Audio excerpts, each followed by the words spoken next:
back to my channel, Dira First.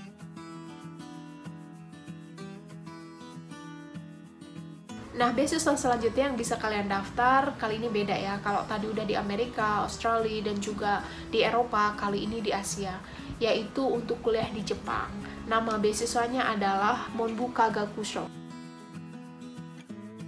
Beasiswa ini merupakan dari Kedubes Jepang untuk kuliah di Jepang, dan ini terbuka untuk mahasiswa internasional. Dan yang enak lagi, ketika kalian mau kuliah S1, kalian bisa coba beasiswa ini.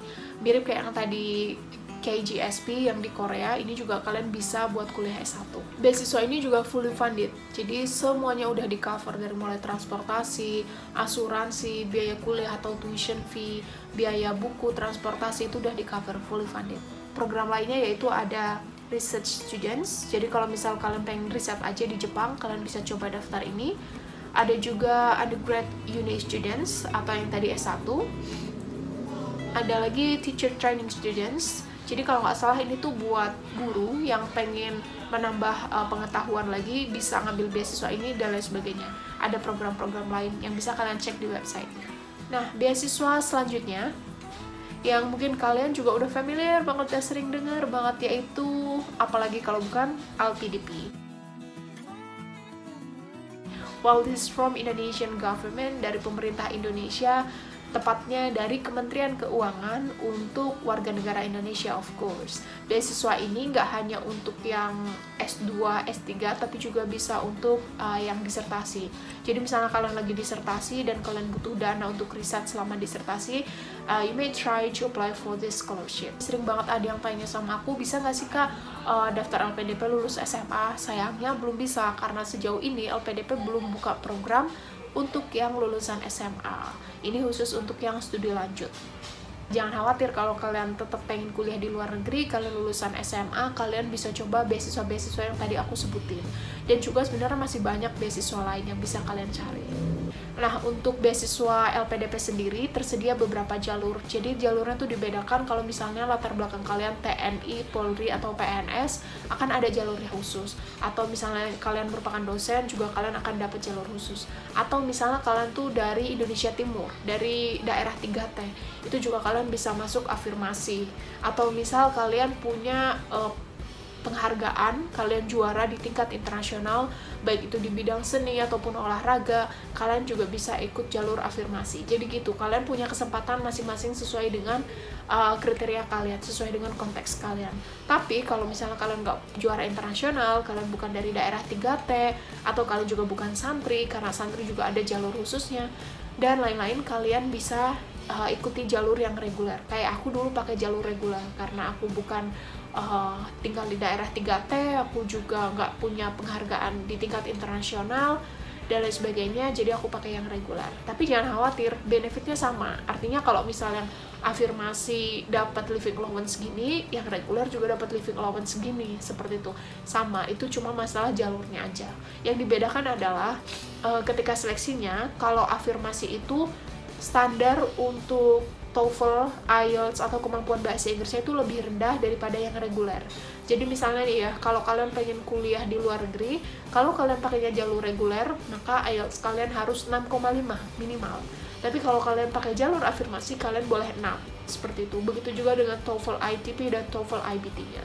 Nah, nanti karena standar bahasa Inggrisnya itu sedikit lebih rendah dari yang reguler, kalian akan dapat pelatihan bahasa, dan pelatihan bahasanya ini juga gratis, biasanya beberapa bulan sebelum keberangkatan kalian, seperti itu. Jadi misal kalian berangkatnya tahun 2021, mungkin kalian sekarang bakal lagi ikutin pelatihan bahasa, dan pelatihannya itu di Indonesia, jadi tersebar di berbagai universitas di Indonesia, kayak di UI, di Undip, di berbagai universitas termasuk yang di Bandung, seperti itu. Nanti kalian bisa pilih aja yang menurut kalian lebih cocok, jaraknya lebih dekat dengan kalian. Nah, kalian bisa coba pilih beasiswa afirmasi kalau memang sesuai dengan konteks kalian, seperti itu.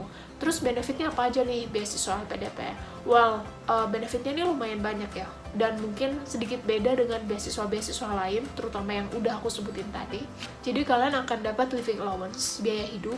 Biaya hidup ini juga beragam, tentu yang kuliah di luar negeri sama yang kuliah di Indonesia akan dibedakan. Atau misalnya yang di luar negeri sama-sama di Inggris, tapi yang kuliah di London, yang mana kotanya itu mahal buat biaya hidupnya, akan beda dengan yang tinggal di Birmingham misalnya, di kota yang lebih kecil dari London.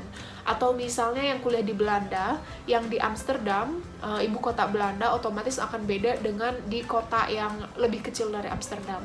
Jadi semakin mahal kota itu, semakin besar biaya hidupnya, disesuaikan. So jangan khawatir, kalian gak akan kekurangan. Selain living allowance, kalian juga akan dapat yang namanya settlement allowance. Settlement allowance ini kalian akan dapat 2 kali. Kalau living allowance kan akan kalian dapat tiap bulan. Jadi tiap bulan kalian dapat, biasanya tuh diakumulasi, kadang 3 bulan sekali atau 4 bulan sekali gitu.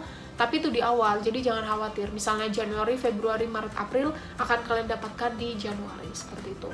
Nah, kalau settlement allowance, kalian akan dapat 2 kali saja. Jadi 1 kali kalian dapat sebelum berangkat, ini biasanya untuk kepengurusan, misalnya untuk deposit dan lain sebagainya. Dan yang kedua akan kalian dapatkan ketika kalian sudah sampai di negara tujuan, itu settlement allowance. Selain itu, otomatis ada tuition fee, kuliah kalian gratis, dan ini udah diurusin sama pihak LPDP. Jadi pengalamanku pun aku nggak usah kayak konfirmasi ke kampus masalah pembayaran, karena semuanya udah langsung ditransfer dari pihak LPDP. Selain itu kalian juga akan dapat tiket pesawat buat berangkat dari Indonesia ke negara tujuan, atau misalnya kalian di Indonesia itu tinggalnya di luar Jawa dan kalian harus ke Jakarta dulu misalnya, atau misal kalian dari kota yang agak jauh dari bandara di Jakarta, itu juga kalian akan di cover transportnya. Jadi misal transport kereta, transport bis gitu, tapi ada ketentuannya. Nah, selain tiket, kalian juga akan dapat benefit untuk insurance-nya, health insurance-nya. Jadi asuransinya sudah ditanggung oleh LPDP.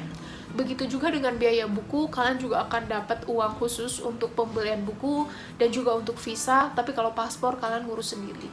Dan yang enak lagi, misalnya kalian kuliah ditemani oleh keluarga, kan banyak nih yang S3 gitu, misal selama 4 tahun, terus didampingi sama istrinya, anak-anaknya juga ikut sekolah di sana, kalian akan dapat tunjangan untuk keluarga.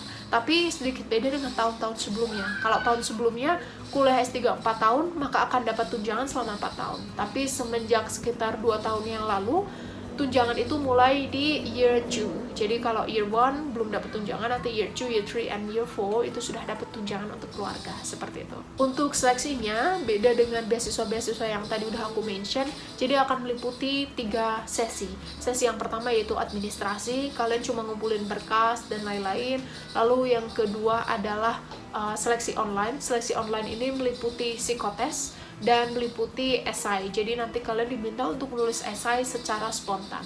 Dan yang terakhir, ketika kalian sudah lulus di tes online ini, kalian akan mengikuti face-to-face interview. Jadi nanti kalian bisa pilih kota yang menurut kalian paling terjangkau. Bisa di Jakarta, Jogja, dan lain sebagainya. Nah, selanjutnya beasiswa untuk kuliah di Turki. Namanya Turkiye Bull Salary. Jadi beasiswa untuk kuliah di Turki ini fully funded, semuanya sudah di cover, kalian gak usah khawatir masalah biaya hidup, biaya kuliah, transportasi, dan lain sebagainya sudah di cover. Dan ini juga bisa untuk undergraduate, jadi kalian lulus SMA pengen kuliah di Turki bisa coba beasiswa ini. Setahuku lumayan banyak juga nih mahasiswa Indonesia yang kuliah di Turki pakai beasiswa Turkiye Bull Salary. Nah, mungkin kalian akan berpikiran bahwa oh, kuliah di Turki jadi mungkin jurusannya yang agama-agama aja nih gitu, tapi sebenarnya banyak program studi kok yang bisa kalian ambil. Kalian bisa coba kedokteran, aku juga punya temen yang kuliah kedokteran S1 di Turki, jadi nggak melulu tentang agama seperti itu, nggak melulu tentang Islam. Kalian juga bisa coba bidang studi yang lain, silahkan dicek bidang studi apa saja yang ditawarkan oleh beasiswa ini. Nah, enaknya lagi dari beasiswa ini, pendaftaran kampus dan beasiswa itu jadi satu. Nah, otomatis ketika kalian sudah keterima beasiswanya, lolos beasiswa, kalian juga akan sudah mendapatkan kampusnya. Jadi nggak terpisah. Kalau LPDP itu kan terpisah, kampus sendiri, beasiswa sendiri. Kampus nggak akan dibantu oleh beasiswa untuk pendaftarannya. Tapi kalau ini, Turkiye Bull Salary, itu akan sudah dibantu. Jadi otomatis kalian keterima beasiswa, kalian juga keterima kampusnya. Oh ya, kalian juga harus memperhatikan bahasa pengantarnya, karena di Turki ini banyak yang perkuliahannya itu pakai bahasa Turki. Nah, karena banyak juga yang pakai bahasa Turki, jadi akan ada training atau pelatihan bahasa selama 1 tahun buat kalian yang belum bisa bahasa Turki. Untuk pelatihan bahasanya jangan khawatir, karena ini juga sudah di cover oleh beasiswa, jadi kalian tinggal pasang badan aja sama pasang otak otomatis, karena biayanya sudah di cover. Dan nanti selama setahun setelah kalian sudah bisa bahasa Turki, kalian akan mulai perkuliahan. Jadi misalnya S1 4 tahun, tambah pelatihan bahasa 1 tahun, totalnya jadi 5 tahun. Begitu juga dengan yang S2 dan program lainnya. Biaya yang akan kalian dapatkan apa saja? Jadi akan ada biaya kuliah, akan ada juga tunjangan hidup atau living allowance, insurance, akomodasi, tempat tinggal ya. Jadi bisa di apartemen atau bisa juga di kalian sewa rumah seperti itu. Tiket juga perjalanan itu sudah di cover. Wow, masuk ke beasiswa terakhir yang ke-10 yaitu Stunt. Stunt ini ada kepanjangannya yaitu Studeren in Nederland. Aku nggak tahu pronunciation-nya karena ini bahasa Belanda. Intinya artinya adalah studi di Belanda atau study in Netherlands. Ya, jadi beasiswa ini sesuai namanya buat kalian yang pengen kuliah di Eropa, spesifiknya di Belanda. Beasiswa ini juga menarik karena ini program bilateral. Artinya, beasiswa ini hanya untuk mahasiswa Indonesia yang ingin kuliah di Belanda. Jadi kalian nggak usah bersaing secara internasional ya, nggak usah bersaing dengan mahasiswa dari negara-negara lain, cukup dengan yang ada di Indonesia saja karena ini bilateral. Kerjasama antara pemerintah Indonesia dan juga pemerintah Belanda. Meskipun kuliahnya di Belanda, kalian juga bisa coba program internasional yang ditawarkan oleh beasiswa ini. Jadi kalau di program internasional itu, kalian kuliahnya, bahasa pengantarnya adalah English dengan bahasa Inggris. Jadi kalian nggak perlu mahir banget bahasa Belanda. Mungkin kalian perlu sedikit-sedikit buat berinteraksi dengan local people, but you don't need to be really fluent in Dutch. Oh iya, beasiswa ini sendiri punya bidang prioritas. Jadi mungkin beberapa bidang nggak bisa coba daftar di beasiswa ini. Kayak misal bidang kalian linguistik, kalian juga harus mempertimbangkan kalau kalian mau pakai beasiswa ini, karena bisa jadi peluangnya lebih kecil.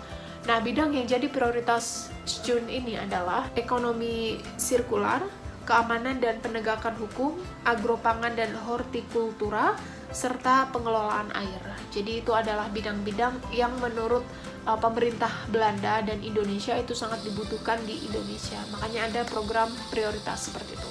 Yang akan kalian dapatkan selama kalian jadi awardee atau penerima beasiswa ini adalah uang bulanan atau living allowance. Selain itu uang kuliah. Uang kuliahnya ini maksimal 20.000 euro per tahun. Jadi memang berarti kalian harus pilih-pilih universitasnya yang nggak terlalu mahal gitu. Karena kadang kan ada ya universitas yang per tahunnya itu lebih dari 20.000 dan itu berarti nggak bisa di cover sepenuhnya oleh beasiswa ini. Silakan cari universitas yang nggak terlalu mahal tuition fee-nya. Kalian juga akan mendapatkan biaya perjalanan dari Indonesia ke Belanda dan dari Belanda ke Indonesia, juga perjalanan selama kuliah, dan juga akan ada biaya-biaya lain yang menunjang studi kalian. Oke, jadi itu dia 10 beasiswa yang bisa kalian coba daftar kalau kalian pengen kuliah di luar negeri. Nah, tadi ada yang buat S1, S2, S3, ada juga yang buat kayak short course gitu. Silakan kalian baca-baca lebih detailnya, kalian cari info detailnya di website. Dan untuk tahu websitenya, kalian jangan khawatir, gampang banget kan sekarang. Kalian cukup ketik nama beasiswanya aja, pasti Google itu bisa mendeteksi keyword tersebut. Jadi misal kalian pengen tahu websitenya Australian Award Scholarship atau AAS yang di Australia itu, kalian cukup ketik aja, nanti kalian akan bisa mengakses website resminya. Kalau kalian masih ada pertanyaan seputar beasiswa atau mungkin kalian punya pertanyaan umum, silakan comment down below atau kalian juga bisa kasih saran buat video selanjutnya, kira-kira kalian pengen aku bahas apa lagi. Sekali lagi terima kasih atas support kalian, atas subscribe kalian, dan juga atas like, komen, partisipasi kalian di channel ini. Mohon dukungannya selalu, kalau kalian berkenan, mohon share video ini biar banyak yang bisa ngambil manfaat, biar banyak juga yang semakin tahu channelku, dan mudah-mudahan kita bisa berkembang bersama. Well, see you on the next video. Bye!